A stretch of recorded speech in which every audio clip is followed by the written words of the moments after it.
भगवान श्री कृष्ण ने हमें गीता में जिंदगी के कई अहम बातों का ज्ञान दिया है। मानव शरीर एक कपड़े का टुकड़ा है जिसे आत्मा हर नए जन्म में बदलती है।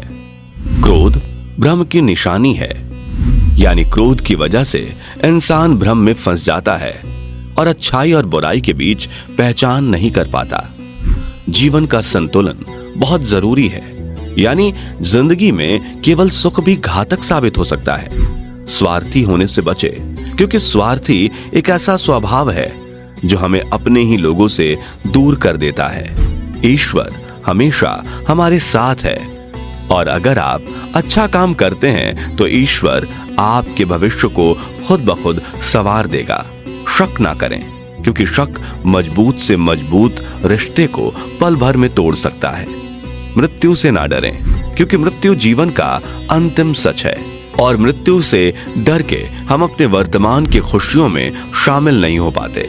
भगवान विष्णु के 8वें अवतार श्री कृष्ण ने ये सभी उपदेश भगवत गीता में बताए हैं, जो किसी भी इंसान को सफलता की ओर ले जाता है।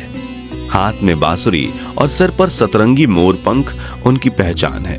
भगवान श्री कृष्ण ने ही समस्त मानव जाति को धर्म और कर्म का ज्ञान दिया था, लेकिन ज्ञान और उपदेशों के अलावा श्री कृष्ण के पास कई प्रलयंकारी अस्त्र थे और शक्तियां भी थीं, जो पल भर में पूरी दुनिया में प्रलय लाने की क्षमता रखते थे। तो आइए जानते हैं भगवान श्री कृष्ण के 10 सबसे शक्तिशाली अस्त्र और शक्तियों के बारे में। नंबर 1, नारायणास्त्र। श्री कृष्ण का नारायण अस्त्र विश्व में सबसे शक्तिशाली अस्त्रों में से एक है। माना जाता है कि यह अस्त्र ब्रह्मास्त्र को भी टक्कर दे सकता है। यदि नारायणास्त्र का एक बार प्रयोग कर दिया जाए तो संपूर्ण सृष्टि में कोई भी शक्ति इसे रोकने में सक्षम नहीं है। इस अस्त्र को केवल उसके सामने खुद को समर्पण करके ही रोका जा सकता था। इस अस्त्र से जान बचाने के लिए अपने सारे अस्त्र शस्त्र फेंककर दोनों हाथ ऊपर उठाकर या जोड़कर समर्पण करना पड़ता था। नंबर 2, सुदर्शन चक्र। सुदर्शन चक्र हिंदू धर्म का सबसे घातक शस्त्र माना जाता था। शिव पुराण के अनुसार भगवान विष्णु की तपस्या से खुश होकर भगवान शंकर ने उन्हें सुदर्शन चक्र दिया था। भगवान विश्वकर्मा ने सूर्य की अभेद राख से 3 अस्त्रों का निर्माण किया था, जिसमें भोलेनाथ का शूलपाणी त्रिशूल, पुष्पक विमान और सुदर्शन चक्र शामिल था। सुदर्शन चक्र किसी भी असुर और यहाँ तक कि शक्तिशाली से शक्तिशाली अस्त्र को भी नष्ट करने की ताकत रखता था। यह अस्त्र शत्रु को पल भर में मारकर वापस आने की क्षमता रखता था। सुदर्शन चक्र अपना आकार बड़ा या छोटा भी कर सकता था और भगवान श्री कृष्ण इस अस्त्र की मदद से काल यानी समय को भी रोक सकते थे। माना जाता है कि अगर एक बार सुदर्शन चक्र का इस्तेमाल कर लिया जाए तो इसे रोकने का कोई तरीका नहीं है।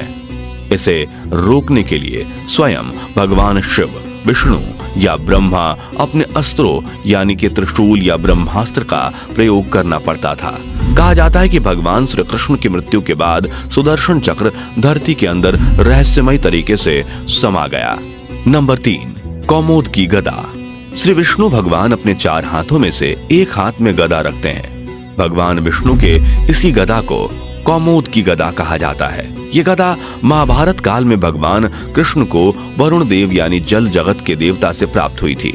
कौमोद की गदा को श्री विष्णु की शक्तियों का स्रोत माना जाता है।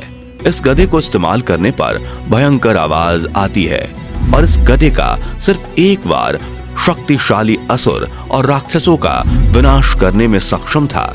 ये गदा काली मां की शक्ति को दर्शाता है और इसे श्री विष्णु की शक्तियों का स्रोत माना जाता है।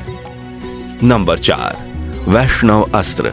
श्री कृष्ण का यह अस्त्र सभी अस्त्रों में सबसे गतिमान अस्त्र था, जिसके वार से बचना नामुमकिन था। यह अस्त्र इतनी तेज गति से शत्रु के ऊपर वार करता था कि शत्रु के लिए इसे रोकना बहुत मुश्किल था। श्री कृष्ण के गले में मौजूद वैजयंती माला को देखिए। दरअसल वैष्णव अस्त्र ही वैजयंती माला के रूप में श्री कृष्ण के गले में बंधा हुआ है। दरअसल भगवान विष्णु के 12 अवतार ने यह अस्त्र पृथ्वी को प्रदान किया था। पृथ्वी को धरती का पहला राजा माना जाता था। पृथ्वी से यह अस्त्र नरक के राजा नरकासुर को प्राप्त हुआ। बाद में नरकासुर ने इस अस्त्र को अपने पुत्र भागदत्त को दे दिया था। महाभारत युद्ध में राजा भागदत्त और अर्जुन के बीच चल रहे युद्ध में भागदत्त पूरी तरह घायल हो गया था और उसने गुस्से में अर्जुन के ऊपर वैष्णव अस्त्र का प्रयोग कर दिया। अगर वैष्णव अस्त्र अर्जुन को छूता तो उनकी मौत पक्की थी, जिस वजह से श्री कृष्ण ने बीच में आकर वैष्णव अस्त्र को अपनी छाती पर ले लिया। लेकिन इस अस्त्र ने श्री कृष्ण को कोई हानि नहीं पहुंचाई और वैष्णव अस्त्र उनके गले में वैजंती माला के रूप में सुसज्जित हो गया।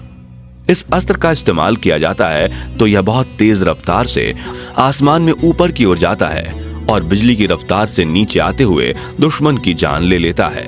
अब चलिए जानते हैं भगवान श्री कृष्ण के बारे में 6 ऐसी बातें जिसकी आप कल्पना भी नहीं कर सकते।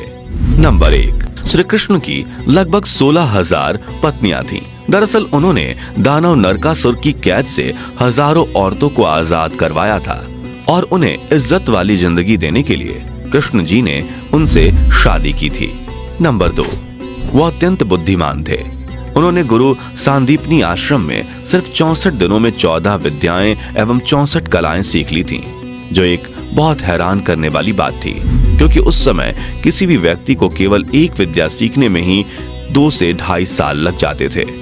नंबर 3, श्री कृष्ण ने केवल 7 साल की उम्र में गोपियों को दुष्ट कंस से बचाया था, जिसके बाद सिर्फ 7 साल की उम्र में ही उनके कई शिष्य बन गए थे। नंबर 4, श्री कृष्ण पृथ्वी के सबसे सौंदर्यवान आदमी थे। उनके सौंदर्य से सभी गोपियां मोहित हो जाती थीं और यही वजह है कि गोपियां हमेशा श्री कृष्ण के आसपास मंडराती रहती थीं। नंबर 5, श्री कृष्ण बहुत अच्छे म्यूजिशियन थे। कहा जाता है कि आज तक श्री कृष्ण से अच्छी बांसुरी बजाने वाला कोई पैदा नहीं हुआ। उनकी बांसुरी की आवाज असुरों को भी मोहित कर देती थी। नंबर 6, शक्तिशाली और बलवान होने के बावजूद श्री कृष्ण अपने बड़े भाई बलराम का मान रखते थे और कभी उनसे ऊंची आवाज में बात नहीं करते थे।